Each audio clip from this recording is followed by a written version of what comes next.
మాట్లాడిన తర్వాత కసబ్ ఈ సంచలన స్టేట్మెంట్ ఇచ్చాడు. ముంబై దాడుల కుట్రను కసబ్ జడ్జి ముందు కళ్లకు కట్టినట్టు వివరించాడు.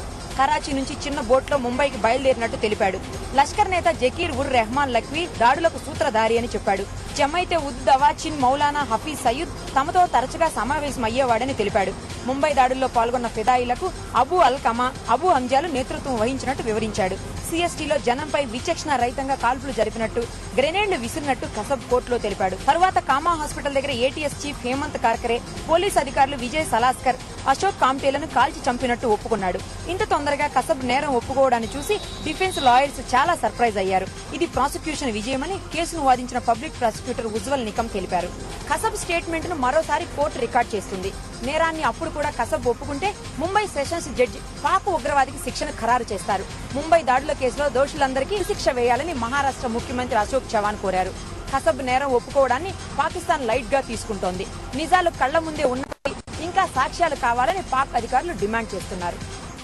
నిన్నటిదాకా ముఖం చాటేసిన వర్షాలు ఇప్పుడు బీభత్సం సృష్టిస్తున్నాయి. ఉత్తర దక్షిణ భారతాల్లో కుండపోతగా వర్షాలు కురుస్తున్నాయి.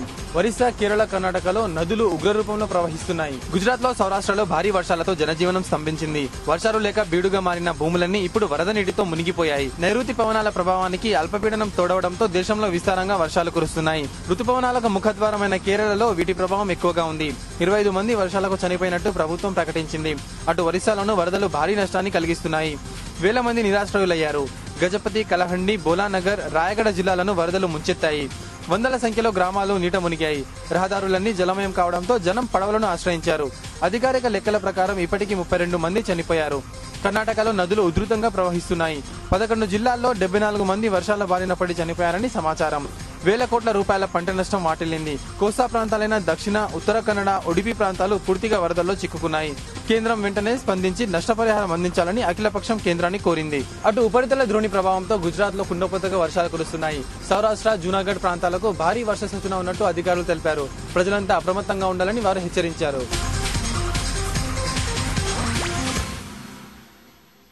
ఫ్రాన్స్ ప్రథమ మహిళ కార్లా బ్రూనీ ఫస్ట్ షో ఇచ్చారు. పెళ్లి తర్వాత ఇచ్చిన ప్రదర్శన ఫస్ట్ లేడీ పట్ల ప్రజల దృక్పథాన్ని మార్చేసింది. నెల్సన్ మండేలా పుట్టినరోజును పురస్కరించుకుని బ్రూనీ గలం విప్పారు. ప్రేక్షకులను రంజింపచేశారు. ఫ్రాన్స్ అధ్యక్షుడు నికోలా సర్కోజీ భార్య కార్లా బ్రూనీ ఫ్రాన్స్ ప్రథమ మహిళ హోదాలో ప్రదర్శనిచ్చారు. ఇంతకు ముందు పాపులర్ మోడల్ గా అనేక షోలు చేసిన బ్రూనీ ఈ ఈవెంట్ లో ఫస్ట్ లేడీగా అలరించారు. దక్షిణాఫ్రికా అధ్యక్షుడు నెల్సన్ మండేలా పుట్టినరోజు సందర్భంగా కార్లా న్యూయార్క్ లో ప్రదర్శనిచ్చారు. ఆమె స్వరఝరికి రేడియో సిటీ హాల్ చప్పట్లతో మార్మోగిపోయింది. పెళ్లికి ముందు సూపర్ మోడల్ గా పాపులర్ అయిన కార్లా బ్రూనీ నికోలస్ అధ్యక్షుడిగా ఉన్నంతకాలం షోలు చేయనున్నారు. కానీ మండేలా గౌరవార్థం ఈ ప్రదర్శనిచ్చారు. దీని ద్వారా వచ్చిన ఆదాయాన్ని ఎయిడ్స్ పీడితుల సంక్షేమం కోసం వెచ్చిస్తారు.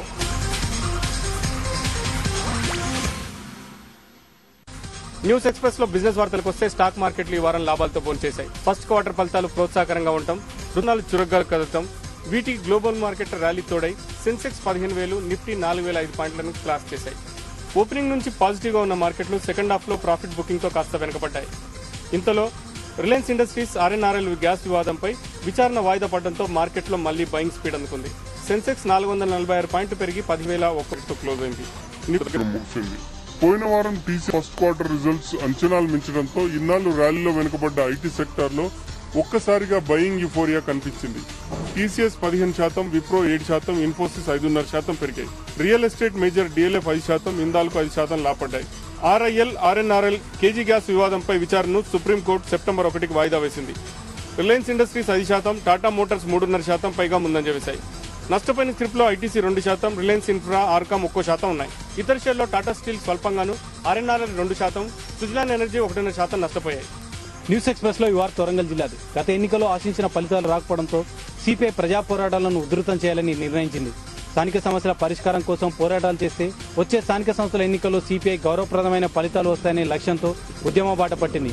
ఈ నేపథ్యంలోనే వరంగల్ కార్పొరేషన్లో స్థానిక సమస్యల పరిష్కారం కోసం పాదయాత్ర జరుగుతున్న నేపథ్యంలో సిపిఐ రాష్ట్ర కార్యదర్శి నారాయణ పాల్గొని సమస్యల పరిష్కారం కోసం ప్రజా పోరాటాలే శరణ్యమని పిలుపునిచ్చారు. వరంగల్ నగర కార్పొరేషన్లో సిపిఐని పటిష్టపరచడానికి ఆ పార్టీ కసరత్తు చేస్తుంది. వరంగల్ నగర పరిధిలో పెండింగ్ లో ఉన్న సమస్యల పరిష్కారం కోసం సిపిఐ పోరాట పంతను ఎంచుకుంది. ఎన్ని మార్లు పాలకవర్గం అధికార పక్షం దృష్టికి సమస్యలు తీసుకొచ్చినా పట్టించుకోకపోవడంతో విసిగిపోయిన సిపిఐ నేతలు పాదయాత్రకు శ్రీకారం చుట్టారు. ఈ నెల 22తో ముగియనున్న ఈ పాదయాత్ర 15 రోజుల కార్యక్రమానికి రూపకల్పన చేసి విజయవంతం చేశారు. పార్టీ శ్రేణులను ఉత్తేజపరచడానికి సిపిఐ రాష్ట్ర కార్యదర్శి నారాయణ పాదయాత్రలో పాల్గొన్నారు. స్థానిక 1000 స్తంభాల దేవాలయం నుండి పబ్లిక్ గార్డెన్ వరకు పాదయాత్ర కొనసాగింది. ఈ పాదయాత్రలో పాల్గొన్న నారాయణ సిపిఐ శ్రేణులను ఉత్తేజపరిచే విధంగా ప్రజా పోరాటాలకు సిద్ధం కావాలని పిలుపునిచ్చారు. అదేవిధంగా ప్రజలు ప్రజా పోరాటాల్లో భాగస్వాములు కావాలన్నారు. కాంగ్రెస్ ప్రభుత్వ ప్రజా వ్యతిరేక విధానాలపై నారాయణ తీవ్రస్థాయిలో మండిపడ్డారు. కేంద్ర రాష్ట్రాల్లో అధికారంలో ఉన్న కాంగ్రెస్ పార్టీ ప్రజా వ్యతిరేక విధానాలకు వ్యతిరేకంగా పోరాటం కొనసాగిస్తామని, ఈ ఉద్యమంలో ప్రజలు కలిసి రావాలని ఈ సందర్భంగా నారాయణ పిలుపునిచ్చారు. న్యూస్ ఎక్స్ప్రెస్ లో ఈ వార్త విశాఖపట్నం నుంచి. రాష్ట్ర వ్యాప్తంగా ఉద్యమాలను ఉధృతం చేసిన సిపిఐ నాయకులు విశాఖలో కూడా కార్పొరేషన్లో వివిధ సమస్యలను పరిష్కరించాలంటూ ధర్నాకు దిగారు. ఇక నుంచి ప్రతిరోజు సమస్యల మీద పోరాడతామని, అధికారులు దిగిరాకపోతే మరింతగా ఉద్యమాలు తప్పవని హెచ్చరిస్తున్నారు. ఈ నెల 15 నుంచి 19 వరకు వివిధ వార్డుల్లో పాదయాత్రలు నిర్వహించామని, ఎన్నో సమస్యలు తమ దృష్టికి వచ్చాయని చెప్తున్న సిపిఐ వీటన్నిటినీ పరిష్కరించాలంటూ కమిషనర్ కు ఒక మెమరాండం సమర్పించింది. సామాన్యమైన సమస్యలను కూడా పరిష్కరించడం లేదని ఈ పార్టీ ఆరోపిస్తోంది. జేఎన్ఎన్ యూఆర్ఎం ఇండ్ల కేటాయింపులో పారదర్శకత లేదని, 1వ వార్డులోని ఆరిలోవలో కూడా జేఎన్ఎన్ యూఆర్ఎం కు అర్హులున్నారని, అక్కడ ఇళ్లు నిర్మించాలని పార్టీ నాయకులు కోరుతున్నారు. విశాఖలో విలీనమైన అనేక ప్రాంతాల్లో మైటాస్ కంపెనీ అనేక పనులు టేకప్ చేసి సగంలో వదిలేసిందని, వాటన్నింటినీ వెంటనే పూర్తి చేయకపోతే ఆ గోతుల్లో పడి ప్రజలు అవస్థలు పాలవుతున్నారని కూడా సిపిఐ అంటోంది. శ్రీహరిపురంలో 30 పడకల ఆసుపత్రిని పూర్తి స్థాయిలో వినియోగంలోకి తెచ్చి ప్రజలకు అందుబాటులో ఉంచాలని, వైద్య సదుపాయాలు మెరుగుపరచాలని కోరుతూ సిపిఐ చేసిన ధర్నాకు భారీ మద్దతు లభించింది. కాంగ్రెసేతర పార్టీలను కలుపుకొని విశాఖ నగరంలో సమస్యల పరిష్కారానికి ఇక మీదట ఉద్యమిస్తామని సిపిఐ నాయకులు చెబుతున్నారు. రాష్ట్ర కార్యదర్శి నారాయణ స్ఫూర్తితో లోకల్ గా అనేక సమస్యల మీద పోరాటాలు కొనసాగిస్తామని వారు అంటున్నారు.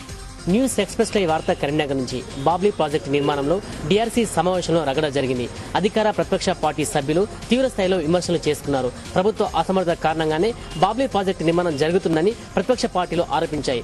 దీంతో డిఆర్సీ సమావేశంలో తీవ్ర గందరగోళ పరిస్థితులు నెలకొన్నాయి. కరీంనగర్ జిల్లా సమీక్ష సమావేశంలో బాబ్లీ ప్రాజెక్టు నిర్మాణంపై ప్రధాన చర్చ జరిగింది.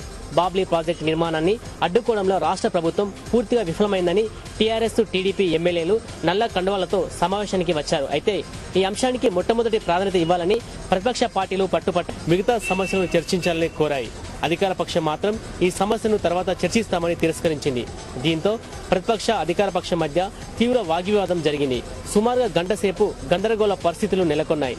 జిల్లా ఇన్ఛార్జి మంత్రి జూపల్లి కృష్ణారావు జోక్యం చేసుకుని బాబ్లీ ప్రాజెక్టు నిర్మాణాన్ని ఆపడంలో రాష్ట్ర ప్రభుత్వానికి చిత్తశుద్ధి ఉందని తెలిపారు. ఇదే విషయంలో ముఖ్యమంత్రి వైఎస్ఆర్ కేంద్రంపై ఒత్తిడి తీసుకువచ్చారని అన్నారు. అడ్డుకోవడానికి ఇప్పటికి కూడా ప్రయత్నాలు కొనసాగుతున్నాయని చెప్పారు. ప్రతిపక్షాలు అనవసరంగా రాద్ధాంతం చేస్తున్నాయని విమర్శించారు. టీఆర్ఎస్, టీడీపీలు మంత్రి ప్రసంగాన్ని అడ్డుకున్నాయి. బాబ్లీ నిర్మాణం వెంటనే ఆపాలని నినాదాలు చేశాయి. గత 5 ఏళ్లుగా ప్రభుత్వ నిర్లక్ష్యం కారణంగానే బాబ్లీ ప్రాజెక్టు పనులు చకచకా కొనసాగుతున్న ప్రతిపక్ష పార్టీ నిర్లక్ష్యం కారణంగా తెలంగాణ ప్రాంతం ఎడారిగా మారే అవకాశం ఉందని ఆందోళన వ్యక్తం చేస్తున్నాయి. ఇప్పటికైనా రాష్ట్ర ప్రభుత్వం స్పందించి బాబ్లీ ప్రాజెక్టు పనులు వెంటనే నిలిపివేయడానికి కేంద్రంపై ఒత్తిడి తీసుకురావాలని ప్రతిపక్ష పార్టీలు కోరుతున్నాయి. న్యూస్ ఎక్స్ప్రెస్ లోని వార్త ఆదిలాబాద్ నుంచి. ప్రభుత్వ సాంఘిక సంక్షేమ వసతి గృహాల్లో సమస్యలు పేరుకుపోయాయని, వాటిని వెంటనే పరిష్కరించాలని కోరుతూ విద్యార్థి సంఘాలు ఆందోళనకు దిగాయి. స్థానిక ప్రభుత్వ ఎస్సీ బాయ్స్ హాస్టల్లో వర్షాలు కురవడంతో రూములు కురుస్తున్నాయని, విద్యార్థులు కనీస మౌలిక సదుపాయాలు లేక అవస్థలు పడుతున్నారని ఆరోపించారు. మరుగుదొడ్లకు సౌకర్యం లేక బయటకెళ్లి స్నానాలు చేయాల్సి వస్తుందని చెప్పారు. సమస్యలు తీర్చాలని తెలంగాణ విద్యార్థి వేదిక, పీడీఎస్సీల ఆధ్వర్యంలో విద్యార్థులు కలెక్టర్ కార్యాలయం ఎదుట ధర్నా చేశారు. తినడానికి ప్లేట్లు, దుప్పట్లు లేక ఇబ్బందులు పడుతున్నామని ఆవేదన వ్యక్తం చేశారు. కలెక్టర్ అహ్మద్ నదీంను కలిసి వినతి పత్రాన్ని సమర్పించి సమస్యల గురించి వివరించారు. ఇప్పటికైనా కానీ తమ సమస్యలు పరిష్కరించాలని విద్యార్థులు కోరుతున్నారు. లేని పక్షంలో ఆందోళన ఉధృతం చేస్తామని విద్యార్థి సంఘాలు హెచ్చరిస్తున్నాయి.